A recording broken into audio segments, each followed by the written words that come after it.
Hi friends, good morning. మీ గౌరీ చెప్పే కథలకు స్వాగతం. మనము నిన్న సీతమ్మ వారికి అభయం ఇచ్చి సీతమ్మ వారి దగ్గర మరి రాముల వారికి చూపించడానికి ఆమె చూడామణిని తీసుకొని అలా రాముల వారి దగ్గరికి వెళ్ళిపోతూ కూడా అసలు రావణుని బలం ఏంటో తెలుసుకోవాలి అనుకుంటూ అశోకవనం అంతా పాడు చేసి ఆ రాక్షసులు ఎవరు వస్తారో యుద్ధం చేయడానికని సిద్ధంగా కూర్చొని ఉంటాడు కదా హనుమంతుడు.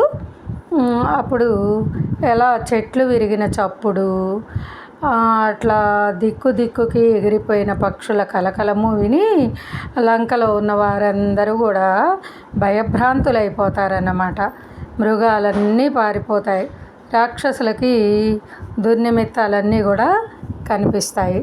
దాంతో నిద్రమత్తు వదిలి మేలుకున్న రాక్షసాంగనలు కళ్ళు విప్పి చూసేటప్పటికి ధ్వంసం అయిపోయిన అశోకవనము, భయంకరాకారంతో ఒక వానర రూపము కనపడుతుంది. వాళ్ళు చూడగానే హనుమంతుడు మరీ భయం కలిగేటట్లుగా మరింత బృహదాకారాన్ని దాలుస్తాడన్నమాట.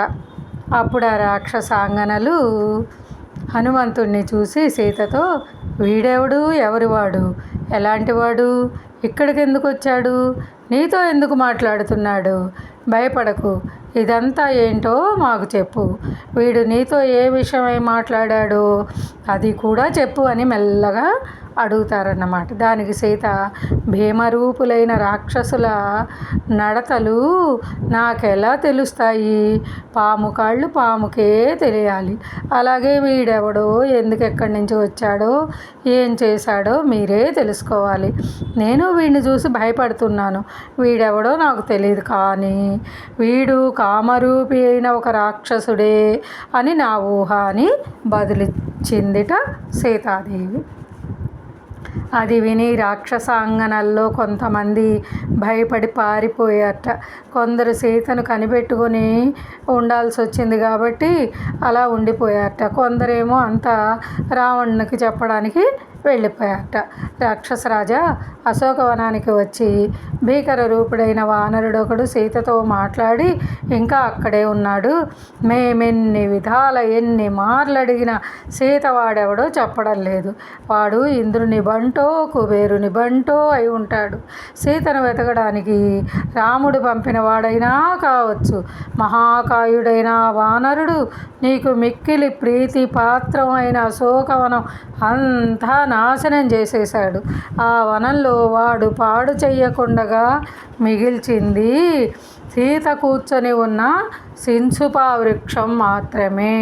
సీతకు ఆశ్రయం ఉండాలనే ఊరుకున్నాడో, అక్కడికి వచ్చేటప్పటికి ఆయాసం వచ్చే ఊరుకున్నాడో చెప్పలేము. వాడు సీతతో ఏం మాట్లాడాడో, అశోకవనం ఎందుకు నాశనం చేశాడో తెలుసుకొని నువ్వు వాడిని బాగా శిక్షించాలి. రాక్షసేంద్ర, చావు మూడినవాడు తప్ప నువ్వు మనసు పడి తెచ్చిన సీతతో మాట్లాడడు అని వాళ్ళు రావణాసురుడికి విన్నవించుకున్నారట. అది విని రావణుడు అగ్గి మీద గుగ్గిలమైపోయాట. క్రోధామూర్తి అయిన రావణుని కళ్ళల్లో నుంచి అప్పుడు దీపం వత్తి నుంచి వేడి నూనె చుక్కలు రాలేటట్లు వేడి కన్నీటి చుక్కలు జారాయట. వెంటనే అతను తనకి తగిన కింకర్లని రాక్షసులను హనుమంతుణ్ణి పట్టుకోవడానికి పంపాడు. శూలాలు, ముద్గరాలు, కత్తులు పుచ్చుకొని మహోదరులు, మహాదంష్ట్రులు, ఘోర రూపులైన కింకరులు 80,000 మంది అక్కడి నుంచి బయలుదేరి వెళ్ళారట. మరి వాళ్ళందరూ వెళ్ళగానే దీపం మీద పడే శలభాల్లాగా అరుస్తూ హనుమంతుని మీద పడ్డారు. వాళ్ళు హనుమంతుడిని గదలతో బాదారు, పరిగలతో మోదారు, బాణాలతో కొట్టారు, ప్రసాలతోనూ తోమరాలతోనూ శక్తులతోనూ కొందరు అతని చుట్టూ మూగారు.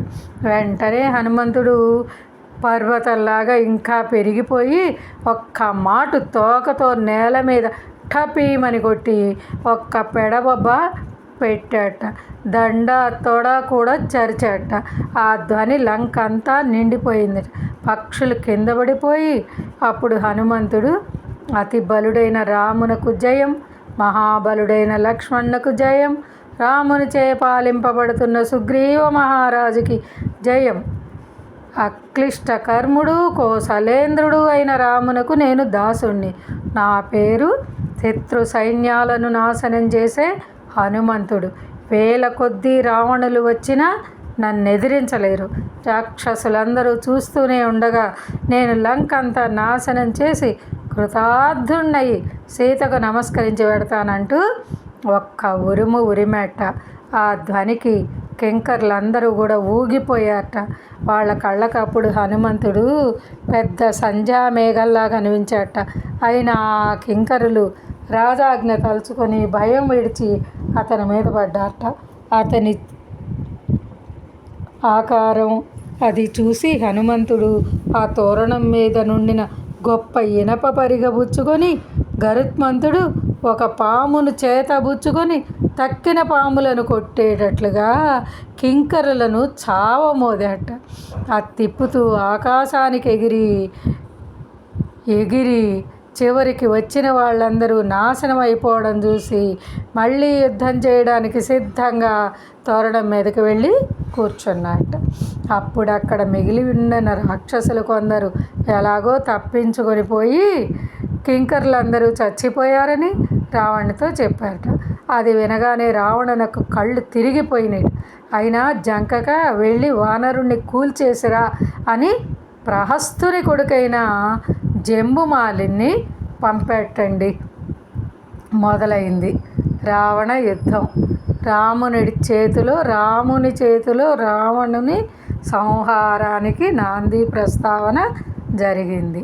అసలు హనుమంతుడు ఒక్కడే చంపగలడు, కానీ అది రాముని చేతే జరగాలి అని సీత కోరుకుంది కాబట్టి ఆగుతాడు. కానీ హనుమంతుడు ఒక్కడైనా జయించి సీతమ్మ వారిని తీసుకొని వెళ్ళగల మహాధీశాలి హనుమంతుడు. మరి మనము చక్కగా ఈ సుందరకాండ తెలుసుకుంటూ చాలా వాటికి మనకి లొంగని రోగాలకి మందు కూడా తెలుసుకుంటున్నాం కదా ఇందులో. మరి ఇవాళ ఏంటంటే మనం నిన్న దుఃఖ నివృత్తికి తెలుసుకున్నాము, దుస్వప్న నాశనానికి తెలుసుకుందాం ఏంటనేది. మనకి చెడు కళలు వస్తూ ఉంటాయి కదా, భయపడుతూ ఉంటాం. ఇలా ఏ టైంలో వస్తే, తెల్లవారుజామున వస్తే ఏంటి, తెల్లారి వస్తే ఏంటి, ఈ కళలు ఏదో ఒకటి మనకి చెడుని తీసుకొస్తాయి అని అనుకుంటాం కదా. అలా భయపడకుండా ఉండటానికి మనము ఈ సుందరకాండలో ఉన్న 27వ సర్గని ఏకాగ్రతతో రోజుకు 2 సార్లు 7 రోజులు మరి పారాయణ చేయాలి. అలాగా చేశాక రోజు కూడా అరటిపళ్ళు, ఖర్జూరాలు నివేదన పెట్టాలన్నమాట. మరి అలా చేస్తే ఈ దుస్వప్నానికి మనకి జరగబోయే చెడు ఏదైనా ఉంటే అది తప్పకుండా నాశనమైపోతుంది. మనకి ఏ చెడు కూడా మన దరికి చేరదన్నమాట. మరి ఇలాగా చక్కగా తెలుసుకుంటున్నాము కదా మనము. అది తెలుసుకుంటున్నాము, సుందరకాండ హనుమంతుని యొక్క ధీరత్వాన్ని. ఇటు మనకి ఏదైనా వినాశనం, చెడు అలా జరిగినప్పుడు, భయం కలిగినప్పుడు వాటి వలన మనం ఏం బాధపడకుండా ఉండటానికి తగిన మరి మెడిసిన్ కదా ఇది.